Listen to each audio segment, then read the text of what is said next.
Hello and welcome to Seddon Fields here in Westmere in central Auckland. Coverage of a round 9 clash of the ISPS Handa Premiership of Football, New Zealand Football Championship between Waitakere United and Canterbury United. Yes, thank you for joining us today. It's going to be a terrific clash between two evenly matched teams, and a win. If either one of these two teams can win today, it will keep them in touch with the top of the table. Good afternoon. Yes, Glenn Lamas, my name. I've got Chris Milicic with me. This is a clash, Chris, between 5th place Canterbury and 7th place Waitakere United, and both need a win, don't they? You definitely think that the team that loses today will suddenly lose contact with the top group. Though in saying that, there's other games over the weekend that have, the likes of Auckland City playing in eastern suburbs, etc. But yeah, today's a must-win for both teams, and I think the game we're about to watch will reflect that. It will indeed. Auckland City currently on top of the table with 16 points after the 8 rounds. Team Wellington currently sitting second on 14. Hamilton Wanderers in third on 12, just 1 point up on eastern suburbs. Canterbury in 5th, and then Waitakere on 7 points. So they really need to win. If they can win this game today, they will join Canterbury United on 10 competition points. So a lot to play for. The second time these two teams have met this season as well. Waitakere winning the first encounter 4-0. That was back in November last year. And that, Chris, has been Waitakere's only win of the season so far in their 8 games. Are you surprised we've come a long way since then and not seen them win again? Look, for many, they've had 4 draws out of their 8 games, and to be fair, probably 2 or 3 of them they should have easily gone on and won. They didn't, and as we all know, wins are what matters. Draws are meaningless. To get 4 points from 4 draws and someone picks up 2 wins, they go for it. And so the team's got to have the capability, I think, to put teams away. Like last week, they were quite dominant, had large opportunities, didn't put the team away, and that's sort of a microcosm of the season for them. So they'll be looking to win because it's vital for them. It certainly is. Waitakere coming into this contest today, having drawn their last match with the Phoenix Reserves, 1 goal each last week. It was 1-1 draw. A lot of yellow cards in that game last week, which has seen one player, Sammy Khan, not playing today because he is suspended.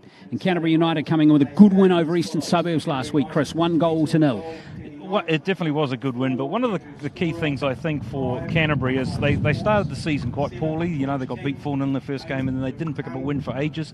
But what it does, it seems to have solidified a mentality in the group. They've beaten Auckland City, they've beaten they've beaten Hamilton, and they've now just gone on and beaten Eastern Suburbs last week. So they're a team that's really tough to beat. Let's have a look at the Canterbury lineup. Once again, Danny Knight is in goal. Tom Schwartz, very experienced player. George King, Luke Tung have been around a while now. Coughlin, I know you rate him. He's wearing number 9 today. And Taguchi up front, and Matheson, the Japanese and South African players, respectively, up front for Canterbury United today. There are the 2 captains today. Sam Burfoot for Waitakere, and number 5, Tom Schwartz. It's going to be Waitakere in the white, and it's going to be Canterbury United in the red. And the referees, you just saw Matt Conga for today's fixture. Here on the artificial turf, we can tell you, as you can see, it's a nice, sunny and settled day. No rain expected here in Auckland today as we look at the Waitakere lineup to be captained by Sam Burfoot.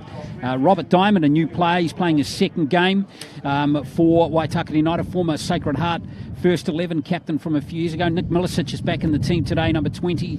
Again, Zach Zoricic. Vanden Hoven's been good, wearing 15. And the excitement machine, Nathan Lobo, is back playing today. So lots of excitement still in this Waitakere lineup. Look, there certainly is. We know that Waitakere are one of the younger teams in the competition, but the younger ones are certainly stepping up and showing that they're capable of playing at this level, and they're getting opportunities.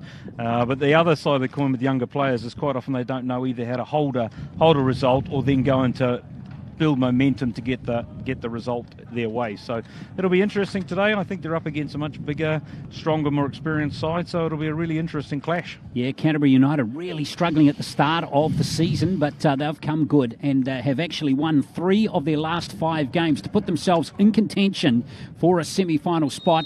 And the game is underway. It's going to be Waitakere with the first position. They're playing with the wind in the first half. There is a strongish breeze blowing off the Waitemata Harbour. So Canterbury United will be playing into that breeze here in the first half. And Waitakere coming into this clash having not won here in five, or not won in the league in 5 games, and they've not won at home this season too, Chris. Perhaps today's today. Yeah, look, as you said in the beginning, they've only had one win, and that was away to Canterbury. So, you know, the win's got to come. You know, they've played very well in lots of games, but you are where you are in the league because that's the results, and that's where it puts you. Well, there's an indication of how strong that wind is. That was a mammoth throw from Milicic. That went almost 50 metres, Chris. Yeah, I actually think the wind's going across the pitch more, Glenn, than up and down. I think it's certainly in Waitake's favour, but certainly it's going more across from where we're standing, across the pitch, than anything else. Yes, I should know, shouldn't I? I lived in this area for 20 years. So what I know, you're probably right. It is more across the towards the far side of the field, where maybe because of this breeze we'll see more of the play concentrated today. So Waitakere do have possession now as they come through Burfoot. And who's on the ball right now. Now, Waitakere looking to just knock the ball around, get all the players with the ball at their feet. Vandenhoven. Tom Schwartz, good to see him still playing. Yeah, look, I think Tom's been one of the best centre-backs running around the league for quite some time, and, you know, he's going to be hard to beat if you continue to put the ball in the air to him. Yes, indeed. Waitakere coming downfield here through Gariga, and now Burfoot. Gariga again. Got time to swing this one in, but that's ricocheted off a Canterbury United player, George King, and it's going to be a corner, the first corner of the game. This is where it counts. What we'll see in this game, I think, is Canterbury Dragons will win 90-95% of the ball in the air because of their bigger size. So Waitakere is going to have to compete both defending and attacking corners. Grieve to take the corner here for Waitakere. Waitakere got some tall players as well, as Grieve just tries to measure it in, and it's flicked beyond the far post and will be a goal kick. Canterbury will be quite happy with that. Danny Knight in goal for Canterbury is decent in the air. He'll come for a lot of those crosses and he'll deal with it. With the likes of Storer and Swartz, who are, you know, they'd be well 6'2", 6'3", 6'4" players with the capabilities to jump. They wouldn't fear too much from set pieces. So Waitake will probably play a lot more smaller, shorter than you would expect. Danny Knight's goal kick. Flicked forward by Matheson. It'll be interesting to see how Canterbury United go through this game as they look to up the pace again. Waitakere take that one fairly quickly. And now Delaney, and here's a chance for Canterbury United. It's fallen here for Taguchi. Now Coughlin coming forward. He's been very good in those last few weeks. Well, that's going to ricochet nicely to Canterbury United. Into the area they come, but is it going to float? Still in there, actually. Could be danger signs here. In fact, there's offside play there. No, I think it went out. The wind would have curled it out. Ah, okay. Yeah. All right. You know, but that just shows you the strength of the wind going across the pitch. That was just an aimless cross that actually held up and caused a huge issue. Canterbury have been doing remarkably well by basically waiting for teams to come at them. So it'll be really interesting to see, and then looking to counter, especially with Coughlin in the midfield. I mean, he is a very, very dangerous player, and as you said at the beginning, I do rate him very highly. Well, Coughlin was just dispossessed on that occasion as Grieve comes forward. Now Waitakere through Burfoot. Tries to play one down to Grieve, but it's cut out nicely by Sam Field for Canterbury United. And now Taguchi in a bit of space as Canterbury United switched possession over to the far side. Andrew Storer in possession. Big lad, isn't he, at the back there, Andrew Storer. And he wins a lot. Yeah. He wins a lot in the air. But we're seeing there now, just on as Canterbury are looking to play out, the weak side fullback, which is the fullback furthest away from the ball in possession, he's actually not providing much width. He's coming inside. So they're going to make sure they're not going to get counted and they're not going to beat by doing that. Normally you would have a back four that spread from touchline to touchline, but he certainly went 15, 20 metres inside and then narrowed up even more. Taguchi just struggling with a little bit of an injury. I think he got a bit of a shin knock. Canterbury United now with Delaney. Good little challenge coming in there from Gariga. And it's going to be taken quickly by Luke Tung. Going to be defended by Waitakere as they look to seek the safety of the sideline. Again, it's going to be Tongue again to Gucci. That's a nice play from him. And Tongue plays it in early and brings Draper out to gather the ball for Waitakere. So I think today it'll be really interesting.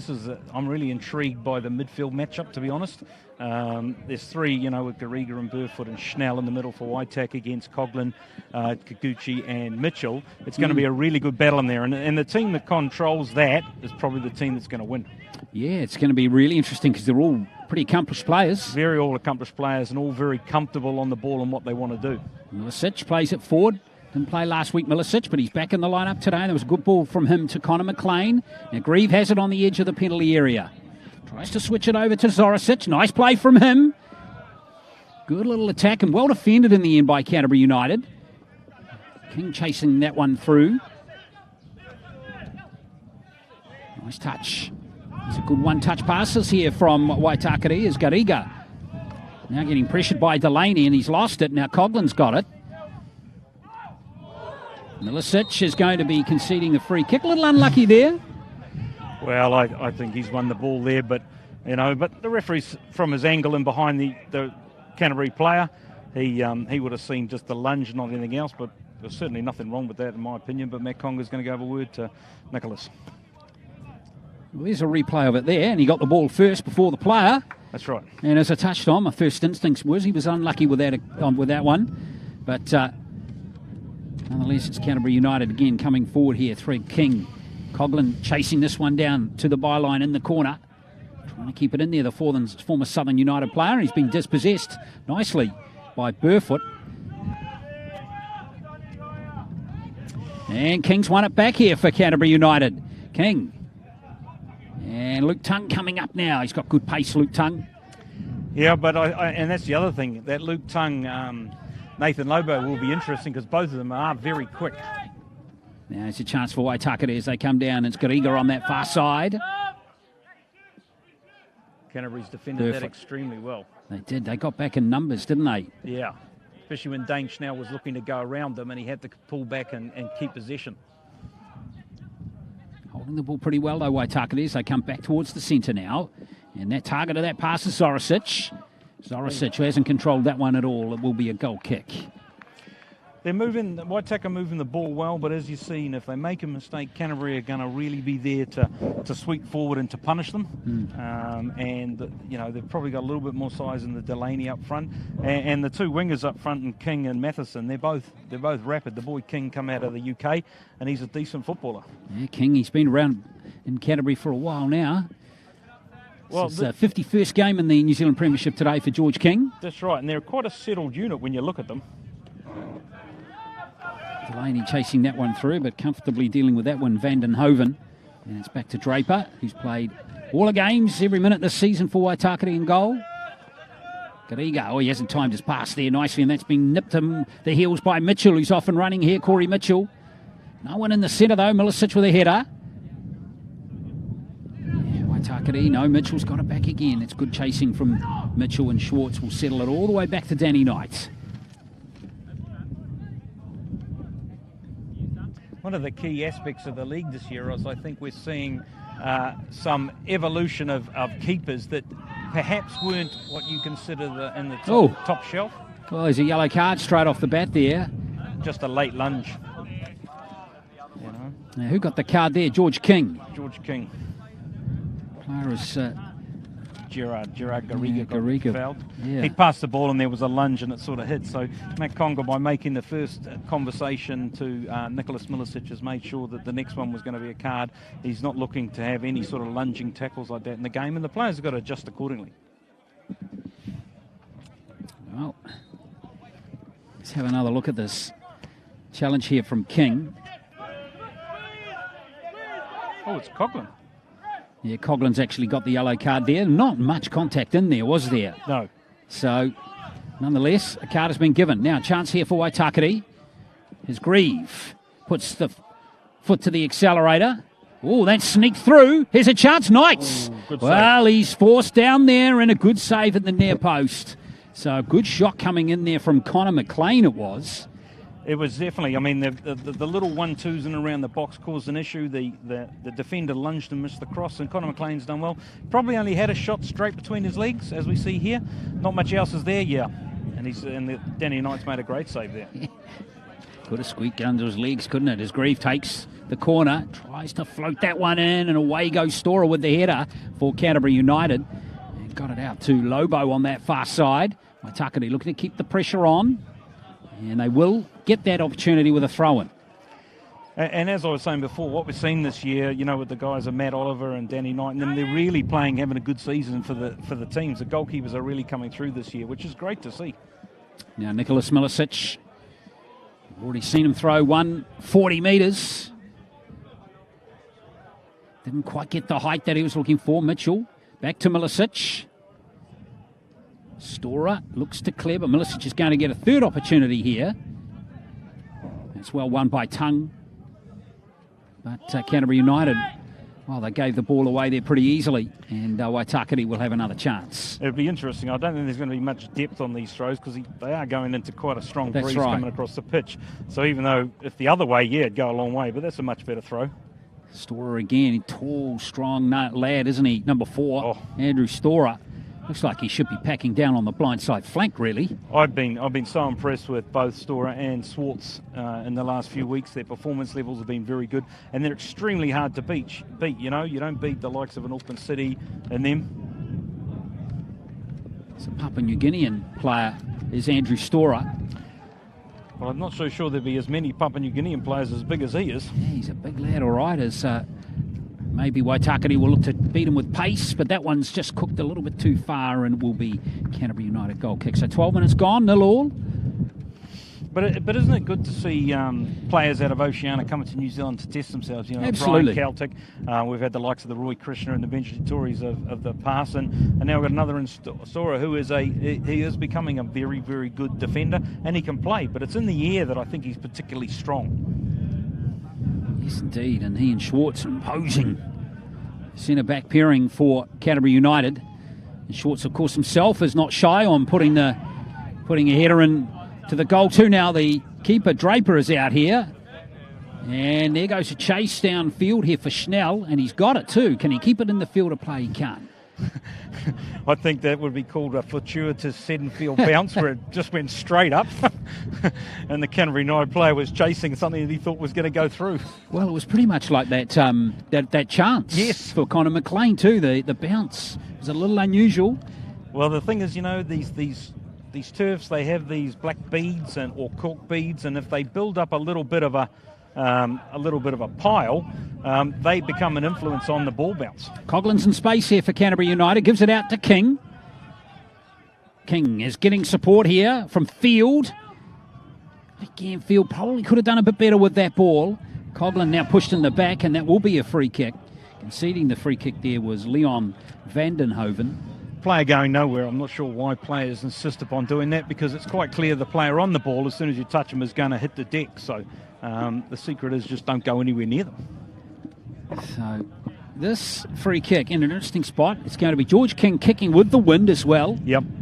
And of course now we see Storer Schwartz come forward. He's left-footed. I think he's going to outswing it, and he's really going to whip it. And of course, when you're looking at the front pocket there, you got Delaney holding, you got McLean holding. Both of them will get rolled, and Storer or Swartz will come through that pocket. They're going to open up. So King now with this free kick, you can see a bit of jostling off the ball too. Now King takes that free kick, and it's over Schwartz, and it's saved by Draper. It was Storer sneaking in there. Excellent stop there from Draper. Exactly as we just discussed, you know. If you can pin the centre-backs that are holding the line, and then you open up pockets. And what they did is Tom Swart made a dummy run, took out some of the covering defenders, and yeah, great save by Nick Draper. And should have been a goal, though. It should have been a goal. Draper may be a little fortunate on that replay to actually... Oh, no, he'll tell you it's quality, and he did really well. Yeah, I don't know about that one. Here's another chance, and Tongue's taking this one to the far post. Swartz hasn't got control of that one, and it will be a goal kick. So some good pressure coming from Canterbury United. Yeah, look, I think that any free kicks that are going to be on this side of the pitch, if you can whip them in with some pace, are going to be extremely dangerous, as we just saw there, especially with the likes of Swartz and Storer, who do attack the ball really well. Tongue with that header. Mitchell Oh, he's just given it up to Sam Burfoot. And that's a nice little ball through. And Grieve, can he control this one? Grieve! Oh, he's got it onto the left foot, but it's blocked by Schwartz. Another chance has been partially deflected. Zoricic! Wow, chances at both ends of the pitch coming at the moment. Good play from Waitakere. It was good play, and it just showed you the wind can be effective. Sam Burfoot's put that out, and it's just floated over Schwartz's head. It's not something you'd see a lot, and here we go. You know, he's hit that clean. He just hasn't got enough of the outside of his foot to really curl it in past the goalkeeper. So, yeah, so chances at both ends. I mean, 15 minutes in, it's turning into a reasonable open game. Yeah, Zach Zoricic, of course, just 18 years of age, an exciting young prospect coming through the system. And, of course, the son of Chris Zoricic, former All Whites player. Captain All Whites, actually. Exactly. And didn't he score in a Confederations Cup? Now here's Delaney coming forward. Delaney, and it's going to come off Milicic for a corner. Yeah, Chris Zoricic, absolute, I think, 30 metres, and he's just hit this thing and it's flowing in. And all I can remember when Chris scored that goal is he put his hands in the air and it was almost a feeling of relief. I think that is a game they'd been run all over the park. It might have been against France. Don't quote me on that. That's right. Yeah, and he just put his hands and went, oh, I've scored. Exactly, and Chris will probably tell everyone that wants to hear it. It's the greatest goal of all time. It was pretty good. It was pretty good, in all fairness. Now, here's the corner for Canterbury United. This is swung in nicely. There's a chance, and there's the goal, and Canterbury United have opened the scoring, and it has gone in from Corey Mitchell. He guided that one beautifully to the back post, and it is 1-0. And as we alluded to before, you know, the height difference that Canterbury are going to have means that all these set pieces are dangerous. This is a ball delivered really well into the back stick. He's hit it hard. The wind's picked it up. It's dropped down, and Corey's just managed to get in there and just sort of tuck it away. And Waitakere will be really disappointed that they didn't mark it up. But then, you know, you're talking a tall player being marked by someone that's at least 6 inches shorter than that. Well, the corner was beautifully taken, wasn't it? It was definitely floated in, and it just nicely guided there. Good replay on that one from Corey Mitchell. And that's his first goal of the season for Corey Mitchell. He's played over 100 games in this league, Chris. Doesn't score many. That's his 5th. So he'll be happy to be on the score sheet. He definitely will. Look, the one thing about Corey, he's probably one of the best defending midfielders in the comp for what he does, and his role isn't to score goals or to get forward. So he does that really well. I mean, the fact that he's got a goal will be a bonus for the team. Well done to him. 5 goals in 104 games. Not a great percentage, but doesn't matter. Here's Coughlin coming forward. Can he sneak around Zoricic? He can. There's a chance here. And it still could be there for Tongue. And it's been saved by Draper, who got back in position. Gee whiz, a near thing there. Could have easily been 2-0. Could easily have been 2-0 and probably should have been. You know, we'll see the replay shortly. But, yeah. Wow. Canterbury United putting pressure on this Waitakere United defence. Good save by Draper. He's going to get the ball now to cool things down, just ease off give us a little bit of composure. Well, the striker should have had a little bit of composure. Goalkeeper's racing across. You've just got to put it back across the keeper, not put it on the way he's coming. Oh, Mitchell now has got snuck past to Schnell. Schnell, good ball. Nicely defended there by the tall figure of Sam Field. And Coughlin just pushed that one a little bit too far, and Draper's got that one under control. Feels like there's lots of goals coming in this game, Chris. I mean, if you think about the opportunities that Waitakere have had already. There will be lots of goals. It's whether one team gets 4 or we end up with 2 each. You'd have to say at the moment that that goal was sort of coming for one of the teams. The chances, you know, here we go. There's another one-on-one here for Alex Greaves. Lovely ball from Zoricic, wasn't it? Now, Field. Now, Zoricic has made a run, and he's onside. He's timed his run beautifully. Zoricic, well, all the hard work perhaps undone there with that cross, which was just pushed a little bit too far. And now Tongue can clear. So a good open game here at Seddon Fields. Hope you're enjoying it. Goal coming from Corey Mitchell. About 5 minutes ago, Canterbury United leading 1-0. And Canterbury will be remarkably pleased with that because, you know, they're in the box seat now. You've got the goal. You know, you're 20 minutes into the game or 19 and a half minutes gone. You've got the goal. You're making Waitakere chase. And they're a team that do like to counter-attack Canterbury. So it really does sit into what they're trying to achieve here. Milicic with the throw-in again and Storer. Here's Mitchell trying to win the ball for his team. And it's gone out over there. And it will be a Canterbury United throw-in. Well, that was a bit unfortunate, actually. Just off camera, that Waitakere United player was number 12. Rather, is that Sam Burfoot over there? It's Burfoot. He just got tackled late. Yeah. But that was after the ball went out. Yes. And he didn't know the ball went out. And then he's now been yellow carded, Sam Burfoot, because he kicked the ball away and now he's arguing with the referee. So a second yellow card. Let's see if we can pick this up here. Burfoot coming forward here. And there's the challenge that came late there from Tongue, and that's seen Burfoot ultimately yellow carded. Yeah, but it's like once the ball's gone out, the referees tend to ignore foul play or play that goes after it, and fair enough too.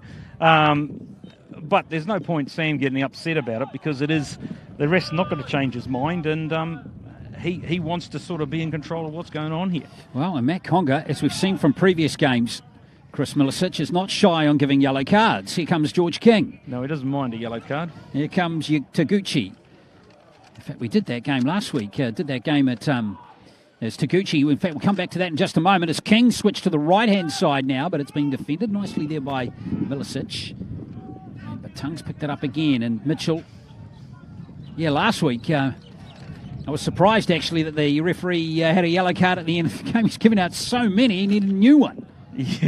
Yeah, look, I think sometimes when they lose control of the game, they think they can get control back of yellow cards, and the only thing that happens is the players get angrier and angrier, going, stop handing out the yellow cards, why don't you just look after the game? Coughlin. You know? Oh, now who's that come off? It's going to be a goal kick, yes.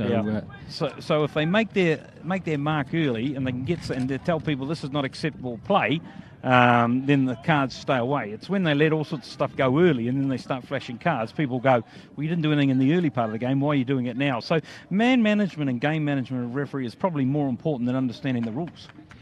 Yeah, it's a big part of officiating in any sport, of course isn't it is. it? Of course it is, especially if you're in the leagues and the rugby where violence can ensure. Absolutely. Well, it's been picked up in midfield there by Garriga, but now Sam Field will play it to Coughlin. Zoricic, good work from him, and he created an opportunity really well. Schnell goes for goal, but he's pushed it wide. Good work from young Zoricic again there. Very good. The one thing that Zach's starting to do now, which he probably wasn't doing when he first started in the league, was he's actually starting to attack the tackle zone. Before, like a lot of young players, they get close to the tackle zone and then they sort of wait, and of course better players can skin them. So what they're doing now is if they can attack the ball, maybe they don't disrupt it or maybe they don't get it, but maybe the next pass can get nicked. You've got to understand that defending's about the second or third player that wins it, not necessarily the one who wins it up front. Keep your eye on Zach Zoricic, folks. He's wearing 14 for Waitakere. They're in the white in this game. As Canterbury United leading the game, though, by 1-0. And now Tongue has just overcooked that one a little bit. And Waitakere have the ball back again. We're halfway through the first half now. Oh, and that's not a great ball, but King's given it straight back into the path there of Vandenhoven, who comes forward now and Grieve. Zoricic coming up again from right back position. Oh, he's overcooked that one. There we are. We just talked him up. Yep. The one thing that I'd like to see both Zach and Nathan Lobo do in particular with the pace they've got is take players on the outside and create opportunities with the crosses or set pieces that, and with that pace. And quite often you see it with players with pace. I get it. That's one thing they don't use at time. But when you go in the pro game, if you've got pace, you're expected to just use it and do it. It's been one in the midfield, and here comes Garriga again. Garriga, the Spanish player, nice ball. Waitakere got 3-4 in the box, including Alex Grieve. Zoricic, good control. And Grieve again gets another opportunity. Now there's a turn here from Schnell, but away goes Field with the ball. Could have opened up there several kind of half little chances that could have materialised for Waitakere in that passage of play. None materialising as Lobo tears down towards the... Good tackle. It was a good tackle. No thought That's of Delaney foul going there. back. That's a 9. The striker coming all the way back to chase one of the wing backs. And it just shows you the mentality that Canterbury have built up over since they started the season so poorly. The mentality of, we're all in this together, we've got to work hard. And it's making them one of the most difficult teams to beat in the comp. And if they can get into the playoffs, they're going to be a real handful for anyone. Well, exactly. He summed it up really well there. They've been one of the form teams in recent weeks. Touched on, they've only lost one of their last 5 games. and have had some wins over some pretty decent opponents too, all higher than them on the table. Very much so. Including last week, that 1-0 win over Eastern Suburbs. Now, this is a good switch, and here's Zorosic again. He's on field, and Field's got that one. And gets support here, and away comes Coughlin. Tries to get past Vandenhoven. Wasn't there, and Taguchi. Tongue forced to go back, and Stora now for Canterbury United. To settle it down nicely as the Japanese player Taguchi switches it back to Field again. 4 players up front now in this passage of play for Canterbury United. Now Mitchell, the goal scorer. Coughlin. And Garriga will try and unleash. Will give one for Alex Grieve to chase. Schwartz. Danny Knight, now Coughlin again. Oh, look at that touch. Yeah, great touch, wasn't it? Great touch. You know, that's what separates, you know, really good players, that ability to use their first touch to get away from the pressure. And I often say to young players, you know, what you got to do is, it doesn't matter whether you got a great or a poor first touch, you just got to put the first touch where it needs to go. There's Taguchi. Interesting to see King and Matheson have now switched sides halfway through the first half, which is interesting, is Taguchi. I think they want to see King out here and Taguchi on the other side, and it'll be an interesting challenge. Of course, Taguchi doesn't mind coming inside. He's quite happy coming in on his left foot, so that'll be a really thing. And in fact, with the change, Coughlin can easily play up front as well, so it wouldn't surprise me if we see quite a bit of interchange on this left-hand side as they try to overload Zach Zorosic to try and keep him at home in reality. Well, that's good, isn't it? It's good to have options as a coach. Keeps the opposition guessing if you can make tactical changes and positional switches during games. Yes. Well, yes. It is vital. You've got to know your players really well, and you've got to know what they bring to the party. This is Matheson. Coughlin. Couldn't link up with Matheson once more. And that should be Canterbury United ball. It will be. Mitchell. Corey Mitchell, who scored in the, I want to say, the 16th minute. Something like that. Yeah. I would have said the 18th, but you go with 16. Well, let's go 17, eh? Split the difference. Chris, we're both lovers, not fighters, aren't we? Here comes Waitakere looking to clear the ball. So Canterbury United again having a little bit of territorial enjoyment at the moment as Field takes the throw in. Long one too. Coughlin was the target, and it's been collected there by Nicola Straper.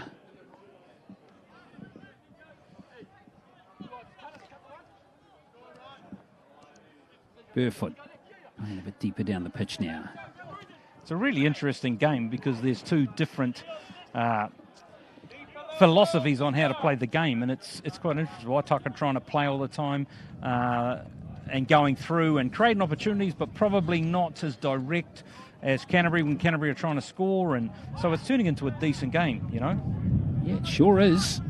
Very competitive so far as Vandenhoven tries to sneak past Corey Mitchell. Oh, and then he just gives the ball away pretty poorly there. And Burfoot's not going to keep that one in the field of play. So it's going to be Waitakere conceding possession. It was just a mistimed ball. I think he's knocked it. The wind's picked it up and it's just taken off. Well, the other thing too, Chris, is this is different, isn't it? It's different to playing on grass. Yeah, but and I know both teams play, on turf, and but there is an adjustment there. Required. It is an adjustment, but you know, as people have alluded to, you know, why is the National League playing on turf? Well, quite often it is because that a lot of the places with grass fields don't have the facilities that fulfil New Zealand criteria, as in change rooms and drug rooms and all the rest of it. So you've got to be at a place that's got all those things. Now we've got another long ball and Greaves has gone through. Yeah, Greaves been on his own there, and in the end, Schnell was the only player who was supporting him up front, but it's worked out well here for Waitakere. I think it's going to be a throw-in, isn't it? Or, yeah, in fact, it will be Canterbury ball. Canterbury ball, and it probably was. You know, it's very difficult to see from this sort of distance what's going on. But you know, Tom Swartz is still showing a bit of toe. Alex Greaves not a slow player, and he's still showing a bit of toe to get around the pitch, even with all his experience and knowledge. Delaney, nice ball back to Taguchi, and Field and Schwartz. Space here for Field. Pushes forward just a touch. Matheson. Field once more. And I think that got King on the left foot. It did. So it will be Waitakere ball. I think King was expecting the ball go in front of him, and it's ended up, he started his run, he's had to turn and stop, and the wind's just picked it up and just flowing it past him. Yeah, George King, always enjoy watching him play. Former Manchester City youth player. He's a highly touted youth back in his young days. He gets down low. He's got good centre of gravity, and he spins and turns very, very well. So you'd have to sort of say, what a turn. Speaking of spin and turns, that was Coughlin at his best, and Delaney's got it. Matheson and Coughlin waiting in the middle. And then it was just a nice little delicate pass he was looking for there for George King. Couldn't find it. It's certainly not a day for delicacy, I think. The teams that are, you've seen Canterbury when they attack with everything, and they're looking to get something. Waitakere's probably been a little bit more delicate, as you've said, and it's certainly a day where, opportunities there, you've got to take it, and you've got to be committed, and you've just got to believe that you can score. Matheson looking to put some pressure on this Waitakere United defence. Robert Diamond in his second game, and now Tongue onto that one, Taguchi. And this is King into the penalty area. This is looking good here for Canterbury United. King, and it's ricocheted off a Waitakere United player for a corner. So once again, this is one of the opportunities that Canterbury will be relishing. They'll probably do the same what they did before. They'll float it up high. They have Storer and Swartz holding, and Mitchell now becomes a dangerous player with the three runners. And then, of course, you've got Delaney in there. Yeah. So there's nothing small about them. And then you've got the poacher Coughlin standing in on the keeper. So very well set up by the coaching staff. Here comes the corner, and it's Storer up high, and he got up very high. And in the end, that one was easily gathered by Draper. Tongue doing a good job of getting back there, defending that one for Canterbury United. Tongue, of course, one game in the A-League when he was at the Phoenix. 22 minutes, I seem to recall he got in his game. Against it was in the FFA Cup, in fact. Yes. Wasn't in the A-League. No. One game for the Phoenix, got 22 minutes against West Sydney. We've now got physio going on for the goalkeeper. Yeah, I think it might be blood on the knee. Yeah, definitely blood on the knee. Okay. So it does give both coaches the opportunity to pull the team and just settle them down, or give them some different instructions of what you want to do, or even just sort of say, keep doing what you're doing, it's going really well. Because, of course, these sorts of stoppages do give you that advantage. And you see in the professional game, quite often the keepers go down, they're not really injured, because you've got to stop when the keeper goes down. Here we go, another replay. Body shape's all wrong from the defenders. They're flat on the ball, they're unable to jump. They can't even see the Storer coming. So until we get this right, until they get that right, Waitakere are going to find set pieces are going to be predominantly very difficult to defend today. Well, that's a big challenge for them as this game continues. So Nicholas Draper doesn't seem in any bother there. It's just being patched up here, but a chance here for Lee Padmore, the Canterbury United coach. Paul Hobson, the coach of Waitakere, to just settle things down, maybe make some adjustments here at Seddon Fields. 1-0 score. Canterbury United's goal scorer Corey Mitchell in the 17th minute. It's a very good goal. I mean, we could have had another one there. So Draper, I would expect that at half-time the goalkeeping coaches here will be telling Draper he's just going to have to start coming for some of these floaty balls. Yeah. And just commit to his zone and see what can happen. So we're back on playing.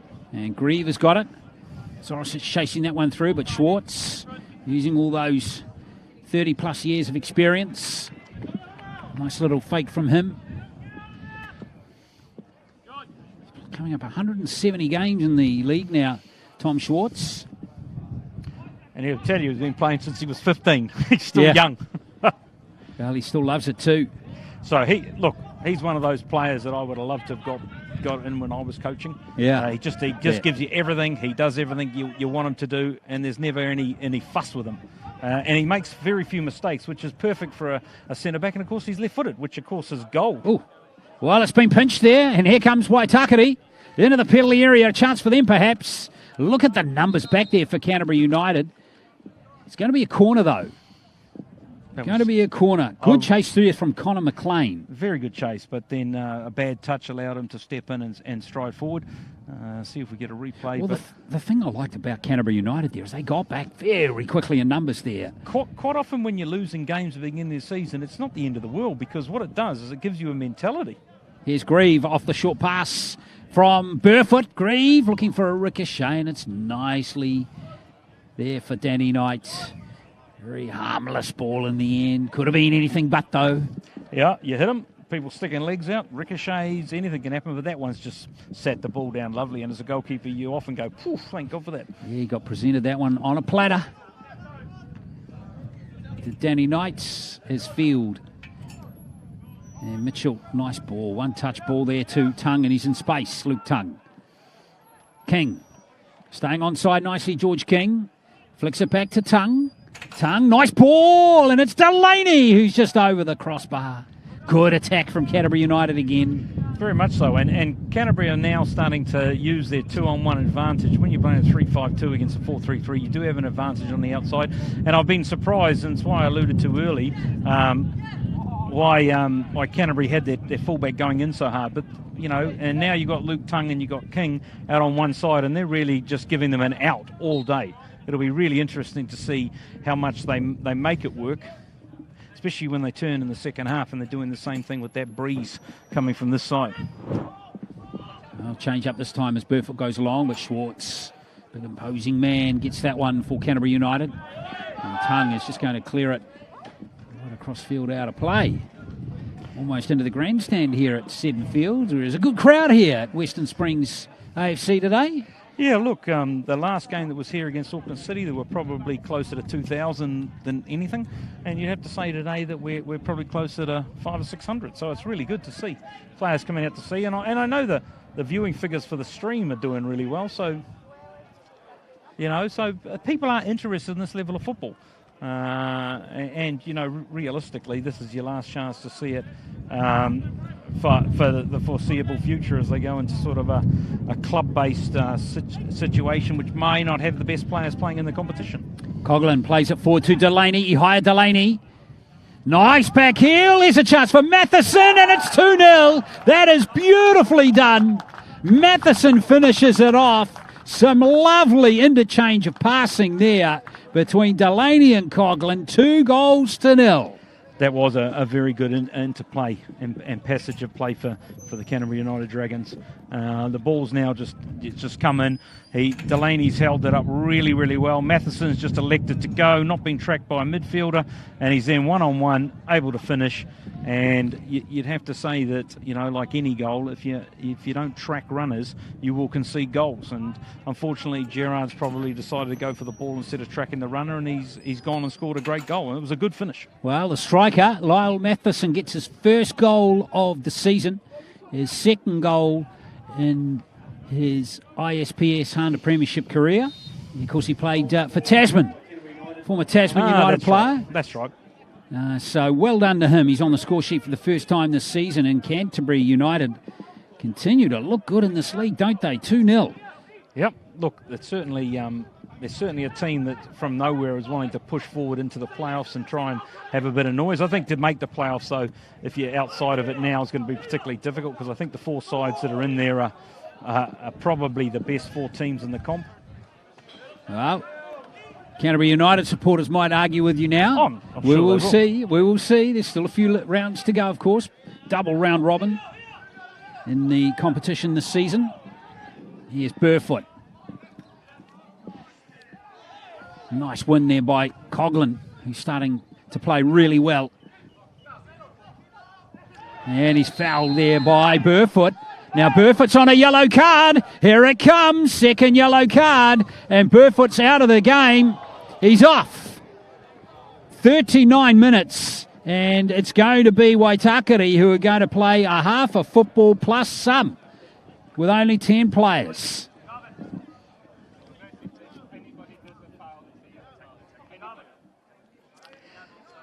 You have to say that's it's definitely a second. I mean, it's definitely a yellow card, but I'm not sure it deserved a second yellow card. And Matt Conga once again has decided that he's going to control the game with what goes on. I just like seeing red cards for what is basically just a bit of a lunge, because it ruins the game. Yeah, I think Burfoot knew he was in trouble straight away there. He certainly did, and he shouldn't have done it. I mean, he's more experienced than that, but also the referee can control what goes on in the game as well, and, you know. Well, 2-0 down, Waitakere, only playing with 10 players from here on in, and kept in field beautifully by Delaney there. Tongue looking to find King. Hard yards for Waitakere now in the remaining 40, 50 minutes of this game. Very much so.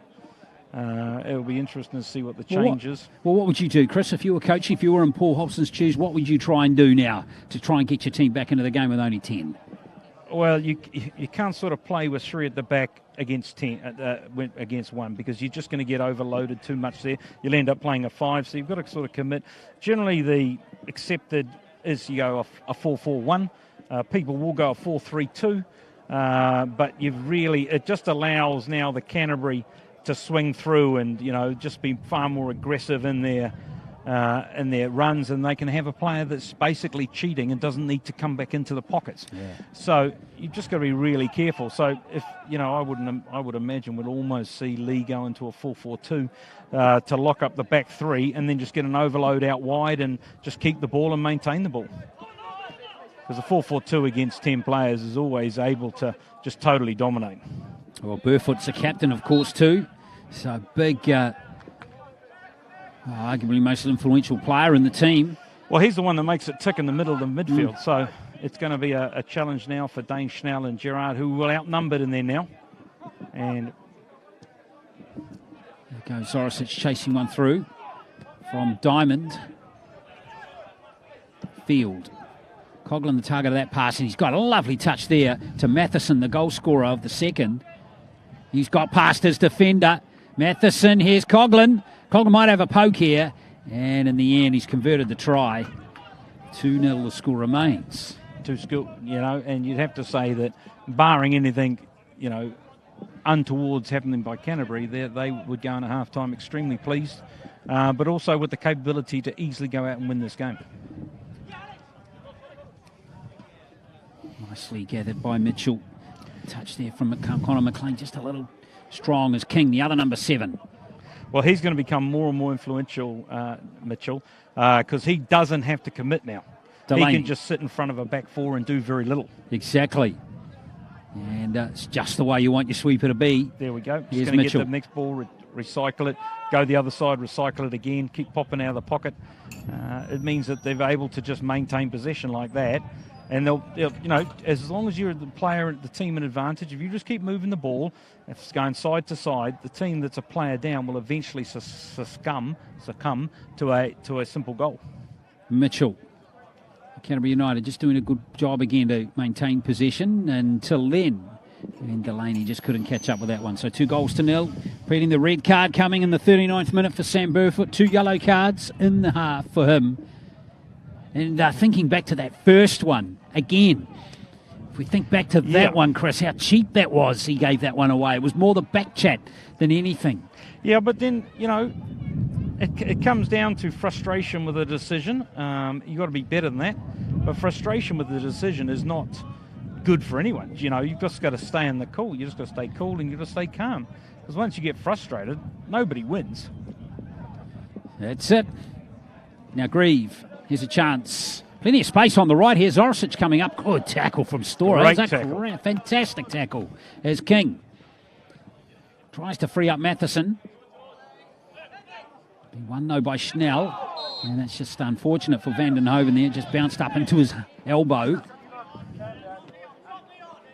He's playing with no luck today, Van den Hoven. Oh, look, it happens, you know. It's, you know, when you watch replays and you see things that happen, and, you know, it's always great in hindsight. You know, there was a game here last against Auckland City where Dylan Manikin went to challenge for the thing and his head cracked into the back and it probably would have been a foul and ended up with nowhere.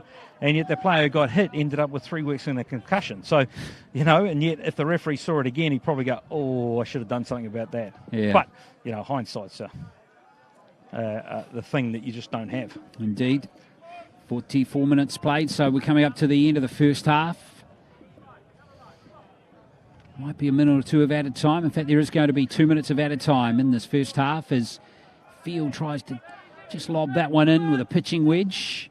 And it's easily gathered by Draper. So 2 minutes of added time in this first half. It's Canterbury United. Everything's gone right for them in this first half. They've got their 2 goals. And that player red-carded, Sam Burfoot, the Waitakere United captain. Grieve. Yeah, but they've worked hard to get it right, you know. They have. That's a good point. The one thing I like about Canterbury, they've worked hard to achieve what they've achieved. Well, Sam Field, look at that right there. That epitomises exactly what you've just said there. Now, Takuchi in space, and in midfield. It's a difference between a team that's been winning a lot of games and a team that should be winning a lot of games, ends up drawing or losing, and the confidence goes. And, of course, as soon as you start conceding or scoring, the attitude changes. And so Canterbury are certainly working hard, and I think they've been working hard since the poor start they had to the season, and they're reaping the rewards now. Well, that's it, isn't it? And if Canterbury United go on to win the game, which they probably should now, they will go up to 13 points, depending on results this weekend. That could move them into 3rd place on the competition table, which is quite remarkable given where they started the season, I think with 3 losses in a row. Coughlin was offside there, so we've got 1 minute to play in this first half. Nicholas Milicic goes long for Alex Grieve again, but he's offside. It's always an interesting one, the offside. Yeah, unless you're right behind him, you don't know what he sees. But as you said, Canterbury could easily get themselves into the mix this week, especially with Auckland City playing Eastern Suburbs. And if I remember right, Team Wellington are playing... who are Team Wellington playing? Round number 9. Team Wellington are playing Phoenix. That's right. And look, and it's down there. So, you know, to be fair, the Phoenix have... played well this year, played really well, and they could cause issues for Team Wellington. But, you know, Team Wellington and Auckland City are probably the strongest 2 squads in the comp, and should easily be in the places they are, which is 1st and 2nd. We've got 14 rounds in the round robin this year, so after this round is completed this weekend, 5 more to go for the playoffs. So plenty of intrigue to come with the rest of this competition. Particularly with Canterbury United coming into the mix now nicely, as that will be half-time, and it's been a very good half of football for the visitors. Canterbury United here at Seddon Fields in central Auckland. They take a half-time lead thanks to Corey Mitchell, who scored in the 19th or the 17th minute, and then Lyle Matheson, there he is, who doubled the lead about 6 minutes out from half-time. Of course, the other big news was Sam Burfoot, red-carded in the 39th minute. Half-time here, it is Canterbury United leading by 2-0.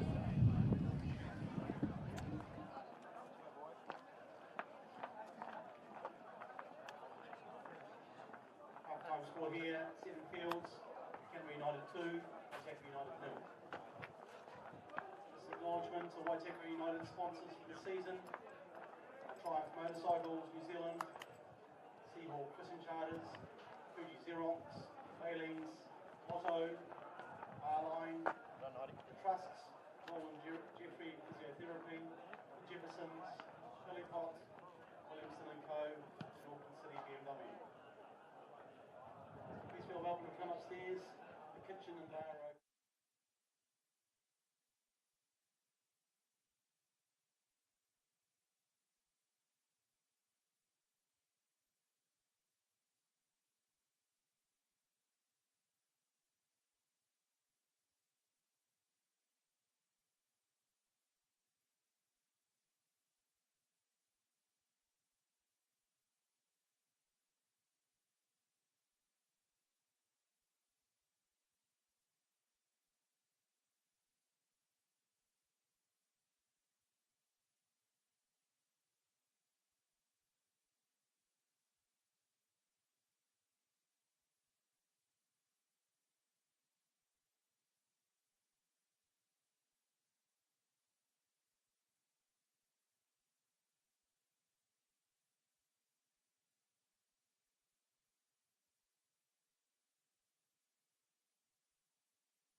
Thanks for staying with us here at Seddon Fields, here in Westmere in central Auckland for this Round 9 ISPS Handa Premiership match. 2-0 Canterbury United are leading. Here is the first goal, came in the 17th minute from a corner. Corey Mitchell, number 16, keep your eye on him, just guiding that header past the outstretched hand of Draper, and that gave Canterbury United the lead by 1-0. And the second goal was really good. It was number 19, Matheson. Some lovely little interplay here. And this little back heel from Delaney was a cracker right into the path of his teammate. And that was a good finish from Lyle Matheson. 2-0 Canterbury. And then it even got better for Canterbury United with a red card to Sam Burfoot for second yellow card challenge. That one right there, just saw on the right of screen. And that was the yellow card for Burfoot, a second of the first half in the 39th minute. 2-0. Waitakere now playing with 10 players for the remainder of the game. Second half is underway, and Chris Milicic with me as well. And we've got some substitutions made by Waitakere United as well. Jack Duncan is on there. Jack Duncan's come on for Alice Connor McLean. Reggie Murate, he's come on for Zach Sorosic. Waitakere have gone into a 4-2-3, 4-2-3, but it's traditionally a 4-4-1. But it'll mean that suddenly the 4-3-3 of Canterbury will actually have to deal with some width. Well, exactly. Murate's actually at the back, isn't he? And he's normally up front, isn't he? Well, that's a nice little fake there from Duncan, who's just come onto the field. So Duncan on and Murate on as well. Yes. Wearing 3 and 2 respectively. And so you'll probably see Leo van der Hoven's moved into midfield, so he's going to now play a little bit. And that will be a free kick for a raised boot. A little unlucky again there for Waitakere, and in that time it was Garriga giving away the free kick. Yeah, so look, as we said before the break, Canterbury United now have just got to settle in and just play sensible, play possession, don't give the ball away, and don't allow Waitakere an opportunity to counter-attack, and they're doing it right now. It's probably the instruction. Just keep it and just keep playing through, and they'll be fine. I mean, they're winning 2-0. Just win the game 2-0. Dane Schnell now with the captain's armband for Waitakere with Burfoot off. Good challenge in there from Mitchell. Cracking tackle.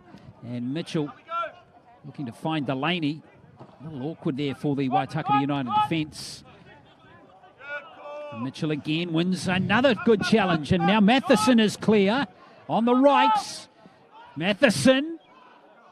Lyle Matheson. Good block. It was a good block by Milicic.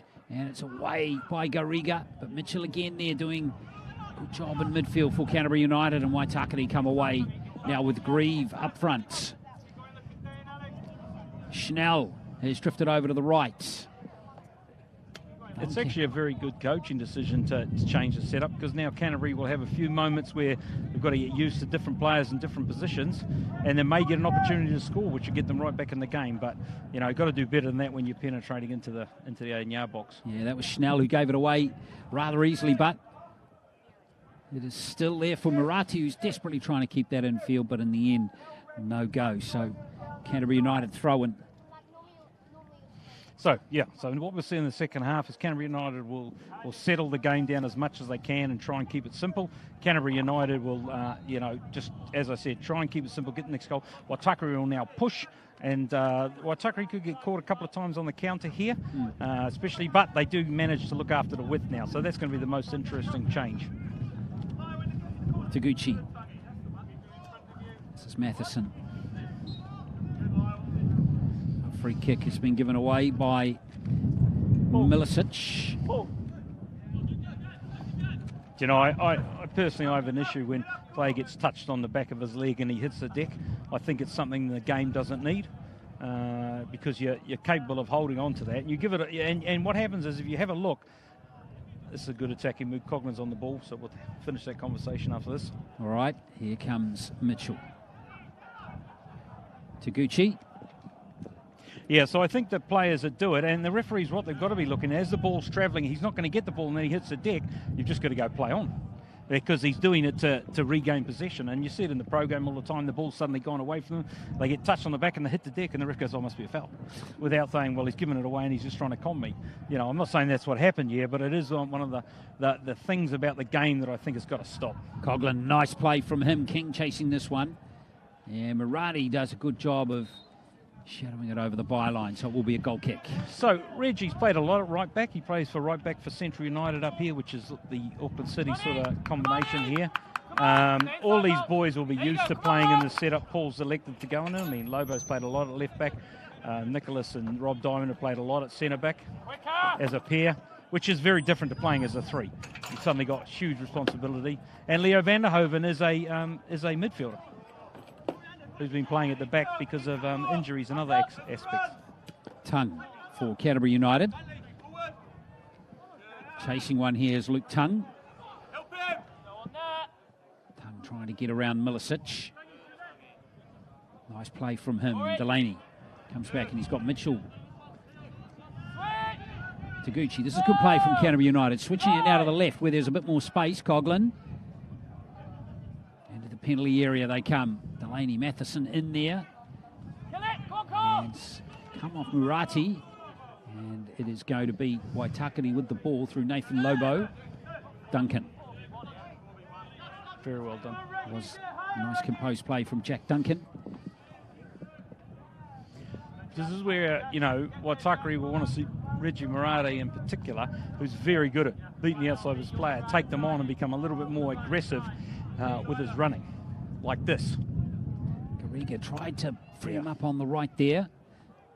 Murati didn't chase it through, maybe sensing he was in an offside position. Now Coughlin's in space. Here comes Coughlin. It's a 5v2 here. Here comes King now. King and Draper caught in no man's land. Gee, lucky there that Draper got that one. Well, yes, but he wasn't in no man's land for a keeper.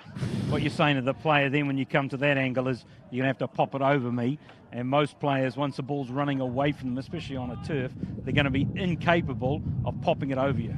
Wow, well, good call in the end. As now Duncan chasing this one through, but he's muscled off the ball by Storer. Storer, no whistle.